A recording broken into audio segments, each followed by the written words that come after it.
Bharatiya Janata party के लिए हमारा जाति जनगणना मुद्दा है। हाँ। हमारा जाति जनगणना जो है सामाजिक न्याय की बात कर रहा है। हाँ। इनका जाति जनगणना जो है वो राजनीतिक है। ये जाति राजनीति के हिसाब से, इसलिए तो जाति जनगणना नहीं कराना। तो आप कोई मंजीरे थोड़ी बजा रहे हो, आप भी तो राजनीति कर रहे हो।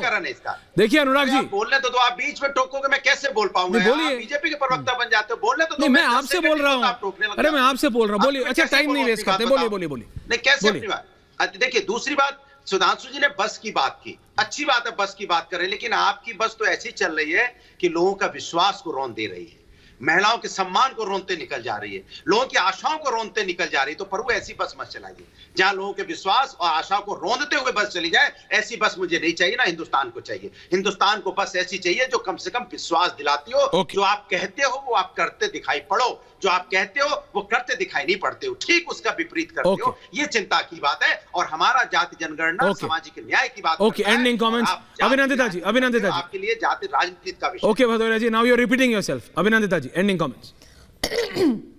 देखिए जी, सुधांशु जी पहले आम आदमी पार्टी को लेके कुछ बोल रहे थे, रेवड़ी की बात, और मुझे नहीं पता कि उनका क्या विचार है। जो अभी स्मृति ईरानी जी को देखा गया था स्मार्टफोन्स बांटते हुए, तो मतलब वो रेवड़ी नहीं है और क्या रेवड़ी है।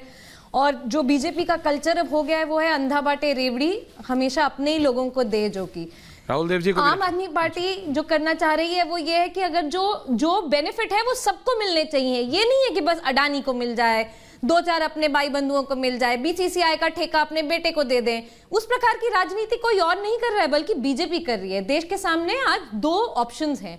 एक है बीजेपी का मॉडल, जो है धोखेधड़ी का मॉडल, जो कि है जुमलेबाजी का मॉडल, जो कि है व्यापम का मॉडल, जो कि है अनएम्प्लॉयमेंट का मॉडल। और दूसरी तरफ जो युवा चाहता है, मैं देश के युवाओं की तरफ से ये बोलना चाहती हूँ कि हमें आगे बढ़ना है, हमें अपने आप को पढ़ाना है, अपने बच्चों को पढ़ाना है, विमेन को सेव करना है, देश को आगे बढ़ाना है। तो बीजेपी की ये जो नेगेटिव राजनीति है, ये चुनाव जीते हारे उससे कोई नहीं फर्क पड़ता। जितना बीजेपी चुनाव जीतेगी उतना ही देश हार रहा है। और कैसे जीतेगी? जनता ही तो जिता रही है।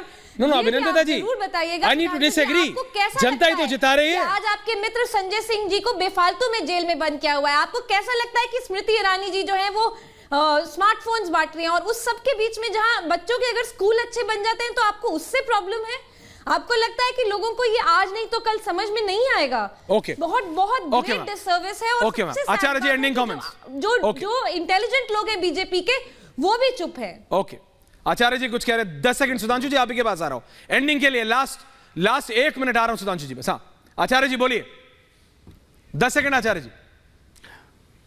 देखिए ऐश्वर्या जी जिस तरह आम आदमी पार्टी के नेता अरविंद केजरीवाल जी हैं, मुझे वो बहुत समझदार नेता लगते हैं। क्यों?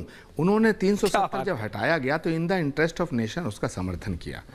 और जब जातीय जनगणना की बात सब कर रहे हैं तो उन्होंने एक बार भी नहीं कहा कि हम दिल्ली में जातीय जनगणना कराएंगे, क्योंकि नेता वो होता है जो सारी जातियों का हो, नेता वो होता है जो सभी वर्ग को साथ लेके चले, नेता वो होता है जो सभी धर्मों को साथ लेके चले, इसीलिए उसको नेता कहते हैं, वरना जातियों के तो सरपंच होते हैं। और मुझे लगता है कि 21वीं सदी में भारत की जनता और जनमानस ये जातिवाद की राजनीति का समर्थन नहीं करेगी। अगर करती तो इन राज्यों में ये जो हश्र हुआ है हमारा, ये नहीं होता। जी